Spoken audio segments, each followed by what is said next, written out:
Imagine standing beside the Jordan River, surrounded by a huge crowd. People have come from all over to hear a powerful preacher named John the Baptist. John is speaking about God and calling people to prepare for the coming Messiah. Then suddenly John looks across the crowd and stops. He sees Jesus. Pointing toward him, John declares, "Look, the Lamb of God." John knows something the crowd is only beginning to understand. This ordinary-looking man from Nazareth is not ordinary at all. He is the Son of God, the one who has come to save the world from sin. Some people expect the Messiah to look powerful and important. They imagine a king wearing impressive clothes and surrounded by armies. But Jesus doesn't come that way. He comes humbly. He looks like an ordinary man. Yet there is something different about him. His kindness, gentleness, and love draw people toward him. And soon the first people begin to follow. The next day, John the Baptist sees Jesus again. Once more, he says, "Look, the Lamb of God." Two fishermen named Andrew and John hear him. They are curious, who is this Jesus? What does John mean when he calls him the Lamb of God?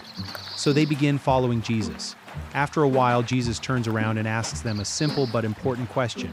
"What do you seek?" They ask Jesus where he is staying, and Jesus answers, "Come and see." So they go with him. They spend the day listening to Jesus and getting to know him. And something changes inside them. They don't just hear about Jesus anymore, they meet him personally. They discover that he really is the Messiah and that he truly loves them. And that is an important part of following Jesus. Before we can tell others about him, we need to know him for ourselves. Andrew is so excited that he can't keep the news to himself. The first person he thinks about is his brother Simon. Andrew runs to find him and says, "We have found the Messiah." Then Andrew brings Simon to Jesus. Jesus welcomes Simon and gives him a new name, Peter. Peter doesn't yet understand everything that will happen in his life, but Jesus already sees the person he can become. And Jesus sees that in us too.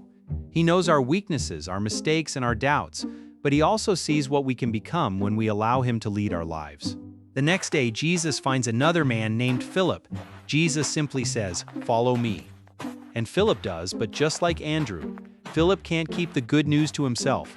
He goes looking for his friend Nathanael. When Philip finds him, he says that they have found the Messiah, Jesus from Nazareth, but Nathanael has doubts. Nazareth, he wonders? It seems too ordinary. How could the Messiah come from a small and unimportant place like Nazareth? Instead of arguing with Nathanael, Philip gives him a simple invitation. "Come and see." Nathanael goes to meet Jesus, and Jesus immediately tells Nathanael that he knows what kind of person he is, a sincere and honest man. Nathanael is amazed. "How do you know me?" he asks. Jesus reveals that he already knew what Nathanael had been doing before Philip even called him. Suddenly, Nathanael realizes something. Jesus knows him. Jesus sees him. Jesus understands his heart. His doubts disappear, and Nathanael becomes another follower of Jesus. Within a short time, Jesus has gathered 5 disciples: John, Andrew, Peter, Philip, and Nathanael. Eventually, more would join them, including James, Matthew, Thomas, and the others. They came from different backgrounds. They had different personalities, different jobs, and different struggles. But they had one thing in common. They chose to follow Jesus. Later, Jesus gives some of his disciples an even greater invitation. One early morning, Peter, Andrew, James, and John return from a long night of fishing, and they are exhausted. Worse than that, they have caught nothing. Not one fish. They are washing their nets when Jesus arrives.